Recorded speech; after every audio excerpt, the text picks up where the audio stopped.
One more good to book by me. Hey, hello. But you know, any no, Bano. What's it?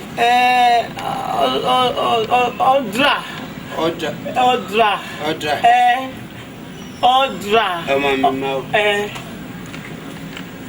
Baba is a love one, no, you're the name. Oh, Baba is a love one, no, you're the Bugu. Baba is a love one, no, you're with Daddy. Baba is a love one, no, you're OKOBO. Baba, whatever. Every no matter, you're Maria, Nagatia, OKOBO there. It's a drama. You are the one again. Oh, you want to know, or now we are women. Baba gets him out of Papa. Papa gets him out of Papa in my cocoa. Menaputa, Papa. Menaputa, Papa. Menaputa, OKOBO with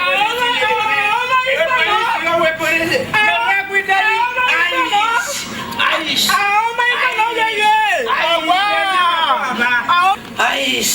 Get him up, get him up.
Goy.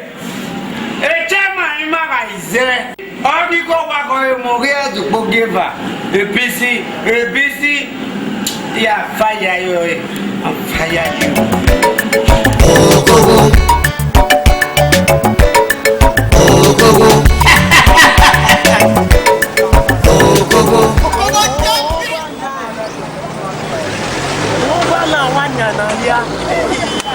When I hear no bad me, yeah, what? Oh, man, I was saying,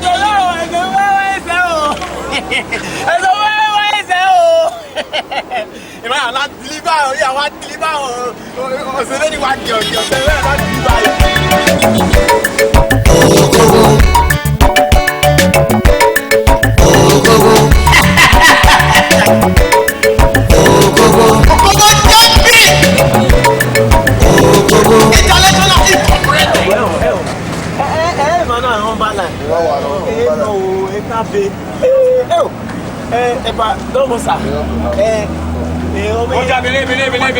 because you won't go where overnight. You want deliver a goose here, if I tell no joke. Oh wow, okay, you might go. Oh, when you go to what you are not deliver, you'll be your banner. What is it? OKOBO,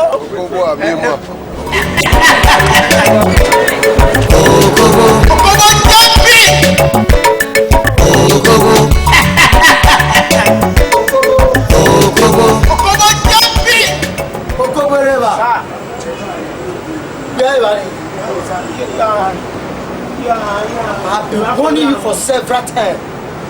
So a chip will make a better guy.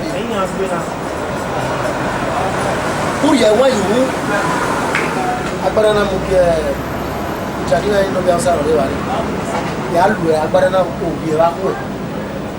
Working up. I better not. Do a chip in the bed. Make we can look. Money, nobody, nobody. When you come out.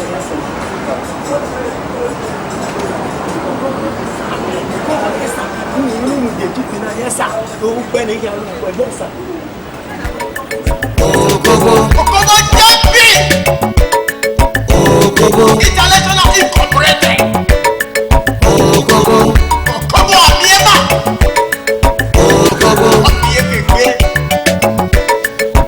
OKOBO International.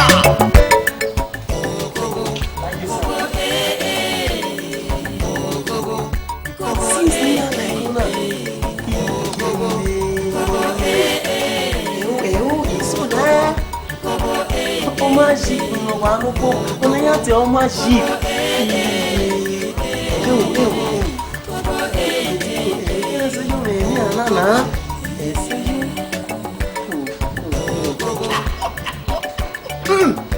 Well, better cool.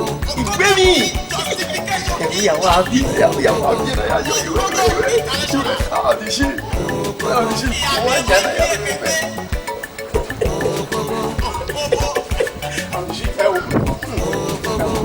My work video.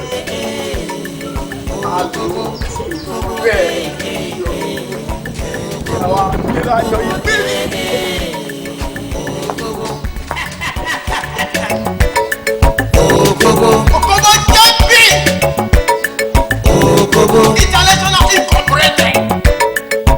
OKOBO Amiema. OKOBO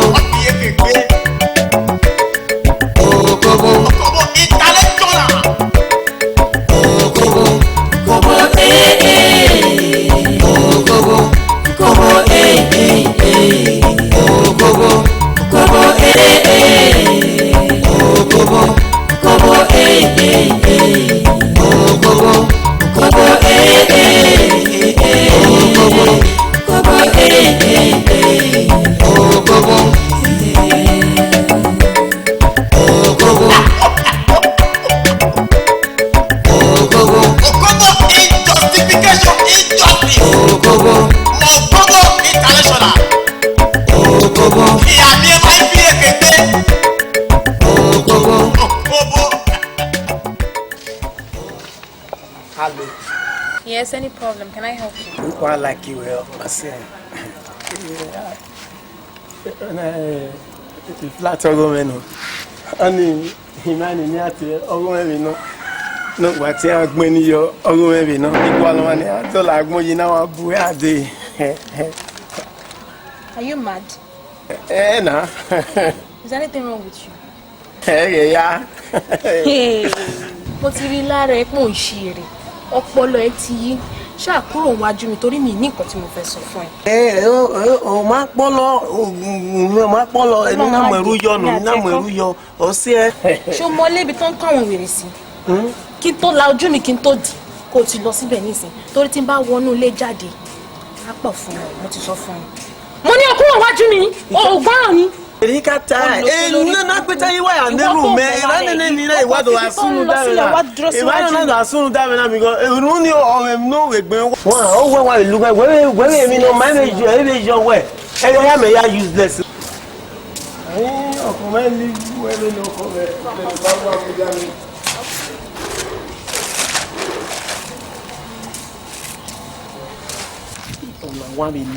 Ona wa no ki e no si ona na we bu me no yi me bu me na ri ja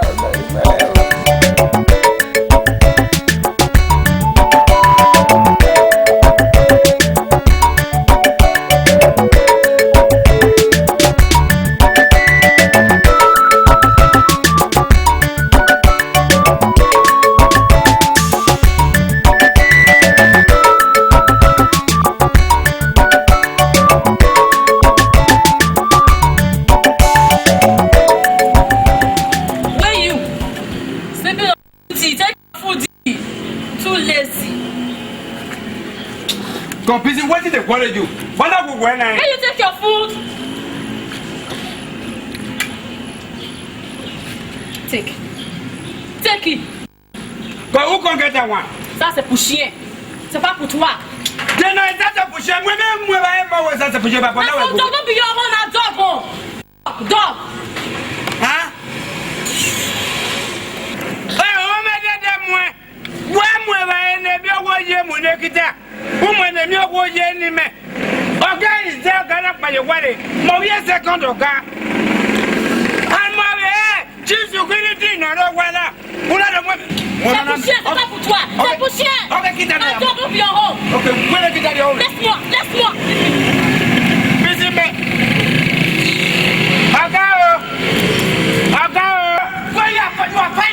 You are fat. Hey, yo, but never when we do Yane. My chief security, no, the water. And I think we say, your baby. I will get down whoa, don't know what the milk with you.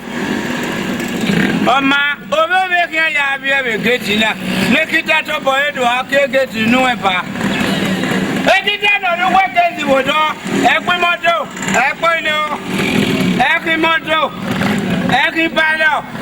a milk widow, man. All right, Tobato, busy. Okay, now. Oh, yeah, we ready about that one more. Program, my eye with you.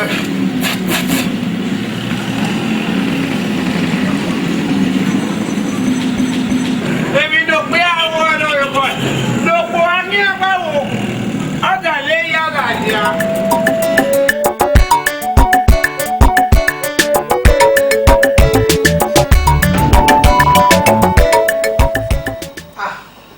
Darling, Rima. Darling. Ekpana. I mean, wait in there. What do you think I'm going to me away? What will you do? What am I going to do? Business, you know, I'm a businessman. Yeah, when you want to go on there, a very presidential villa. Yeah, my meeting with the president. I be the women I move your money when I saw us here. You guys so one. Let me say, I say, who said, I say, oh, it's not a worry now. Yeah, you rename your couple. Do I mean? You are planning you talk. Oh, my name, you guys are one of your boy. Really, I will wait a moment. Yeah, I did. Maybe I didn't know. You don't really agree. Wow. Come on. Give me a smile. Give me a smile. Okay. Okay. Take care. Yeah.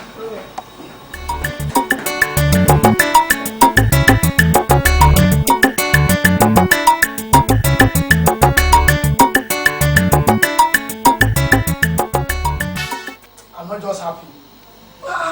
When you want to be spending after spending about 150 million. Besides, when come on. When you we walk one cannon. We walk Tana or Sigby or you. Oh, didn't we go? Oh, okay. Where you are going? Yes, sir. Or myself, we go in, we go so. We come away. Who have this over who so much? Any make holy make come on. Only I make my own bound. Or myself a beer or Sigby or you. But darling, when you want to spend the nana? Paper, when you want to spend the year now, and voila, I consider or spend the whole of my Okbano, wife, or see my own wife, or my Yamugo, or my marriage. And there is no way a single man can be a governor of the state. Only what high marriage. You go wrong here. But the state is aware that you are a single man. A single man. That's why we brought that man up. He has children and he has wife. Madam, talk to See, you don't understand. You are still a single man. You are not yet married. A single man cannot rule the state. We are talking about the state. Everybody is going to be on. Everybody is looking up to you. So you are not yet married. Someone that is not married cannot govern the state. It's not done. Only said So that's just it. I say, where no heke na where Osigbe no. Where can I go ya?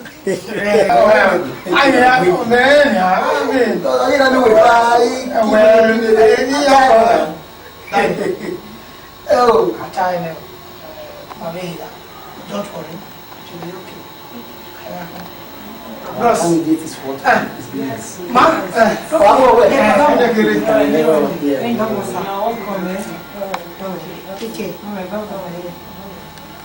okay, madam. OKOBO international incorporated.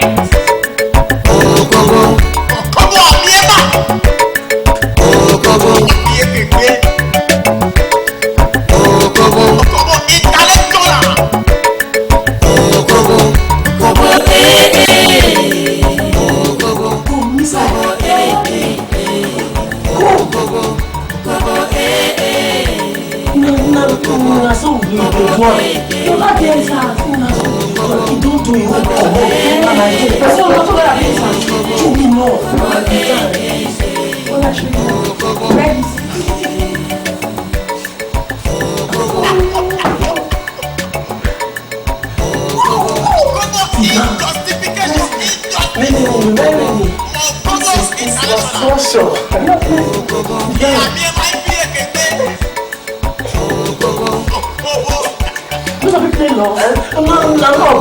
Show me love now.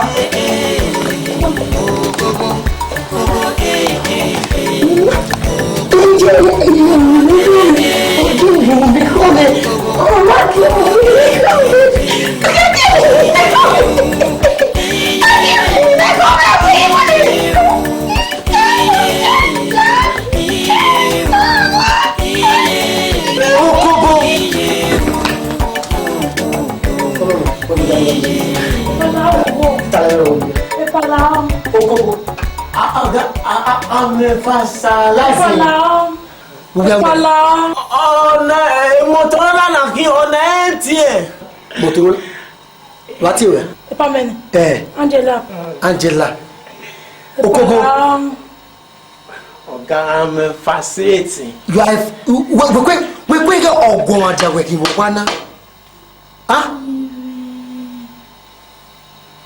We go ogun aja we ki wana. Ona pa oye do ni Eko. Ona pa we do ni Eko. We go egun. Wozen we manaya igwa lo bi Ghana. Una go obi edo.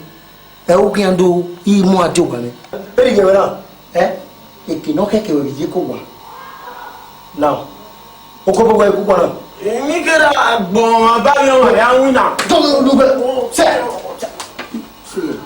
dike kwa president e pa la o e jo ha mo tout eze de gyo sit down pak bele kan ge aussi gbegbe dia yo go dua okobo ọmọ ni me ye yo wa total mo bi ala ko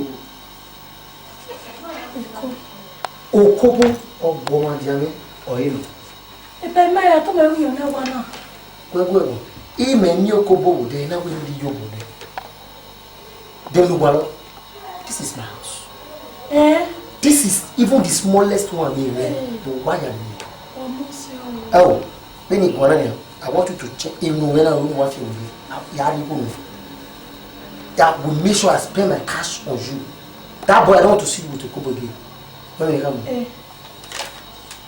I just give you at least 5,000 for your transport first. No, but Okobo is leaving my house today. Let me give you what you want to use.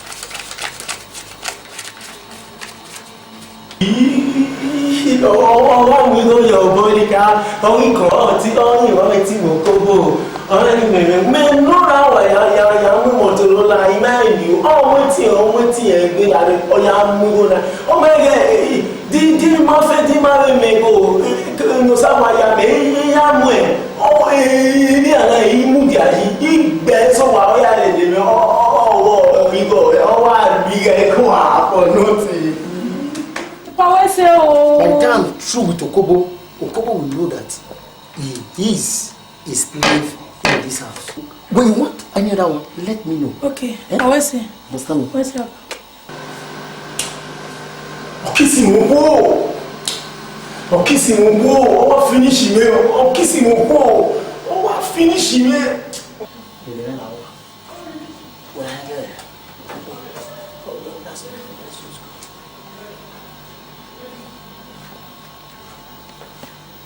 Obo,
But we're in a business here, can I do it? Easy.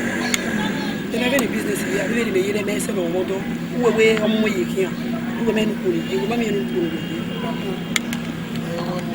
okay. Anytime we are going, I walk well. No problem. You want it? Yes. See? No problem. Only I was listening.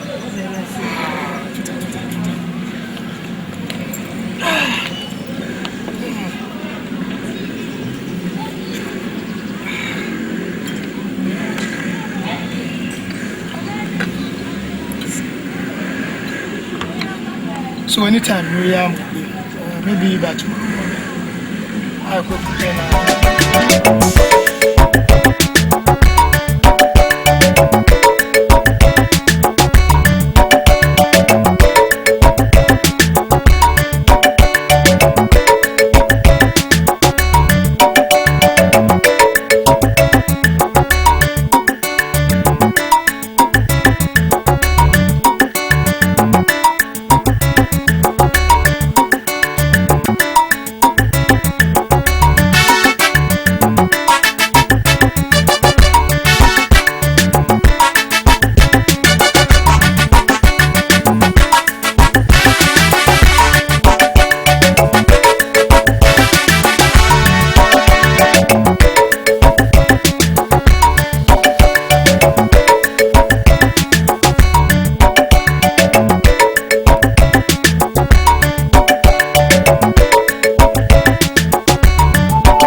Ko boy ko ko ana hin o se me no re ko ra hin sa we se mo be wa ifa wa ke gbe e sa lo bo anogo tu awe se ko ye ko ye era me ori o gbo ba ko ye wo kwa wa paro wa ko ye wo wa ko o sa we se o sa lo bo wa ni ko ni ba bo ye le ba mo se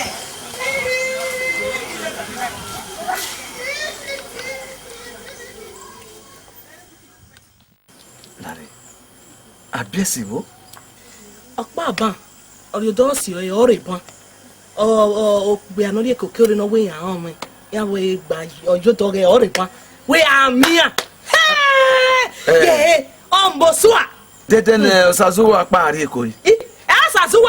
Osazuwa ye we amia no na ona wa mose. Wa mia. O se o ye be so wa mia e va ke ni. Oye mose we amia we se gbe yan re ban Baba ye wa re u ge moko ajewa ye mo ne mose o ra me bokia e mo ne mose mo na ajewa bokia o ra me bokia wa bokia wo ni wo ni o sage gbi sati na ba Wow, international businessman. International businessman. Bokia. Ya baba. Digwe no kere. Ija no mo. Emi bi obo. Ya ye gbe. Ya ye gbe. Emi aje iwewu. Ise baba. Ami owo no ehun. E wata no. Zegbe ni. Baba. Zegbe. Ko. Yes. Ya ari good. Anyo re ba no di baba. Oh, abes. Baba imu gwe. Me ango. Se Wazime. Aga he mu anyo. Lopa oma esege. Ma baba. Oma esege. Oga sege ne aga mo. Oga sege opa. Topa vie. Eri odo ire. Eri odo ire. Oga sege aga mo. Eri odo ire. Oma wala wa yari wa. Yari wa. Ayi ani. Wa so yo wa ye mo bako ile wa yari ko oge moko ata Gubere. bowi Iwe ni tama o. Iwe nu bi o bo ogun. Iya megbe o. Iya ma megbe o. Iya kegbe. Iya ma kegbe o. Opa ya opa o. Oni makan yi. Ogota. Iwo bowo. Ogota. Iwo bowo. Ijeni sama ogota. Oge meta. Temi to poji ye. Igwa.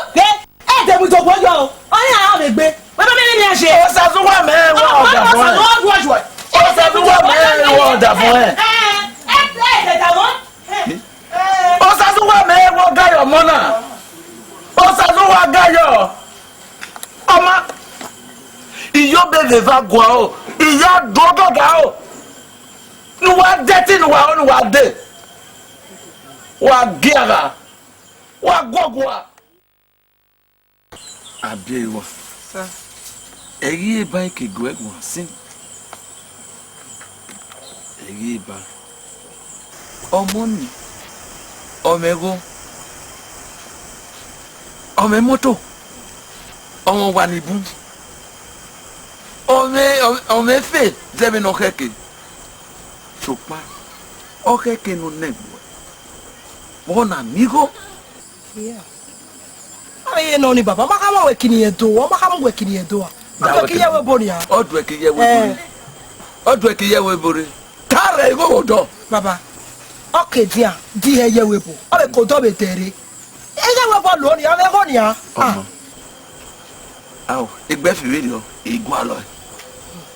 igualo yeye o sazuwa e me we o da fun we o sazuwa baba wa o sazuwa o ma wa no sazuwa ka o sazuwa ni me ya le lo sazuwa yin ri go ni bebe jana e ri go nu me je nyere ya le lo sazuwa du ko ya ni me de le ki we lo sazuwa mi go ni me ya de ko ki we de o sage o se ye nyara o be o sazuwa me ru ko mo be ni wa ye no malake o ma wa bebe ye na me o sazuwa me ru ko pa wo o sage odo ni ha o o sage odo tota baba abi we mo tota sazuwa eni ya lo sazuwa de le me o we ni asa o sage ari go me ya de lo ni we pe ni fi o ke ni asa o we wo asa asa lo sazuwa o se ibe so me ru ko pa o go be ni me mo de ro sazuwa mo da ke me mu jara na ba sazuwa fo abi wa logbe o sazuwa oga yerewe logbe o sazuwa oyugbo logbe o sazuwa ogbo de lawana logbe o sazuwa ojo era ede giri ede ega kotalise okugu o sazuwa oma abi wa wuwo o sazuwa won mai wa gayo mo he wo gbe ti o akotagare ohun eyin o pe ani oma iye o ma wo wa riju wa ma wo wa riju no oma izi egbe ya wa we kana wo abia yuwa ohun yen o sazuwa mo aye gbogbo ni aye awi o pa me la o o sazuwa orí esese no o sazuwa orí ewo no o sazuwa we na we o sazuwa ge we igu so pa umanu adege ne o da o ka sa lo gwa no je no na bege o da o efe ni we wa ra o wa mi bana bege na awi moto mu wa ati wa awa apo wa nu awa aworo na nu nu we ra we na nu bege na ma na ju je we me ka no na mi ro o kan we o taji o wa taji o wa ni taji o wa taji wa ni ye ka de abi wa iwaro yeke gege pe o je iro yeke we ya de no pe ye no pe etoni nu ga de gbegbe etoni ya de no pe nu ga de wo etoni kama we try etawon wa bi amonia wa bi amonia umiefe wo so gwa lo me le wa ide jo ni o e fo go wa gbu wa hun e fo go nu wa gun wa gwa lo ni e fe le me oma e fo so lo bo ene gwa lo ogun wa e fo ja ni nu gwa lo ni wa mi o ara si wa here wa isi egbe iguwa yobo do gaga o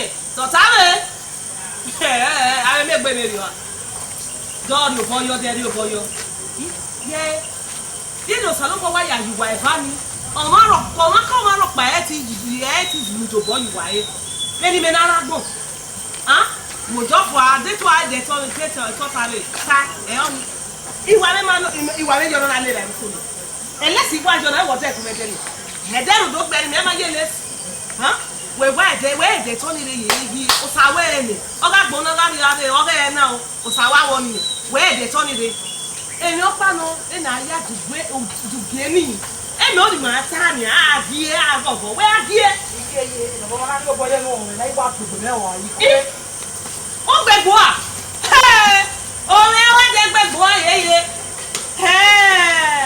o sa ku o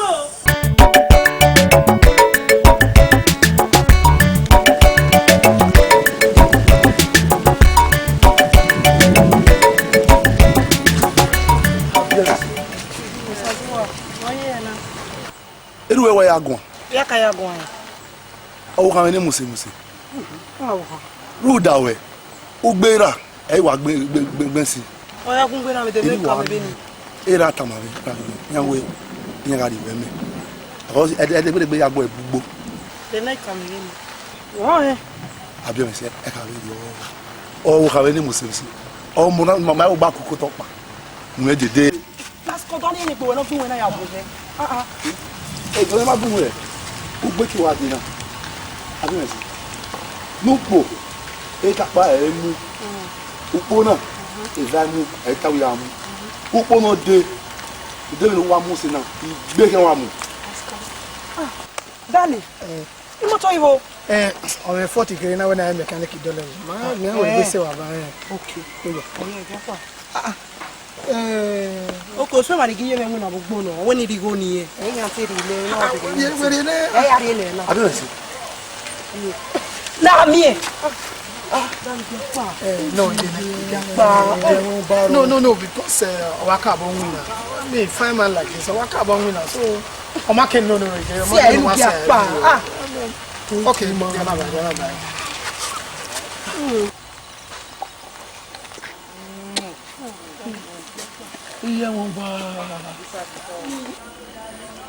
Abẹ́rẹ́sì. Eru wa ya me yakian. Ugbo ya ni me wa gbe kere ni ade. Anyway wa wi me. Hi.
go take her no open for you.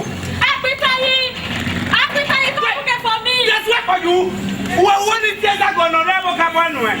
Woman, not there. Oga, who are they? My body will be again. Appetite. You don't open this gate for me, Abi? Come in second, Oga. We not come in second. Appetite. Don't open this gate for me. Like you will sleep there. Why will be ever? Okay. Yeah, Oga. Yeah, Oga. Nah, I can't open gate. Open so far. Oga don't enter. Yeah, Oga. I don't be Oga don't do it. Yeah, Oga. So far, Oga don't do it.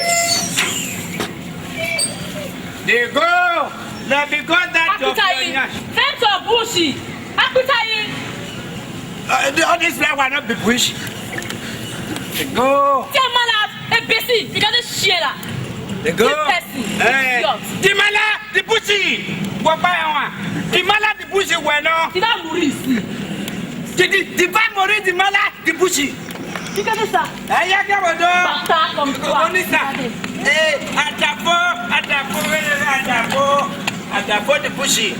Get up! Atafo the bushy. What by to make was atafo the bushy. Second of that command.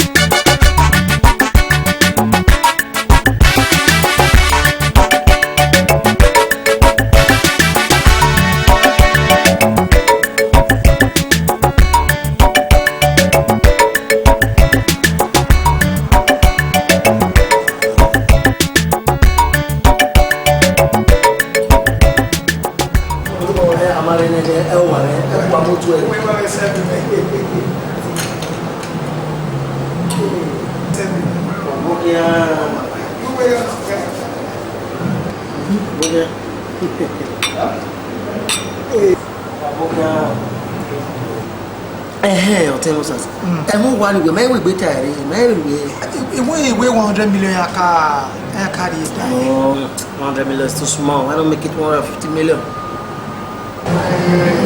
You only car so you carry 100 million in time. Then you can roll. Only this 500 by 500. Understand. So you only you want me when Sasko Bidas. Oh, you put out of his same moment. Sasko Bidas. Yeah. But the king was Sasko Bidas. Hey, wow, any no oh, one boy, oh, we will. Yeah. I was saying in Bonnie. You follow me. Well, one we go to Obo for not inside your Obo. Oh, what's one? So, many of our boyfriend, even what it was in our boyfriend inside of you. I'm telling you. And well, full maybe I wear while this over there is a place. I don't really know what we're talking about. Yeah, but make arrangement together. So, my radio when I finish their all their. You better be fast. You get a hero. That's my hair. I'm tired. Let me get it away. Let me make it a word. I will call them in Japan. For that time. So they hear here. And personally, I'm making a vow. I promise you a car. No problem. Your choice. No problem. Something will take us down.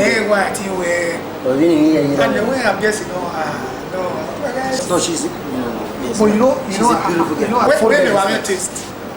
Every rich man, or rather a rich man like us, that doesn't have taste, he don't ought to have money. Even a man will not get my taste. I will call them 3 days time. The cars will be ready. Allow him to get rush. Yes.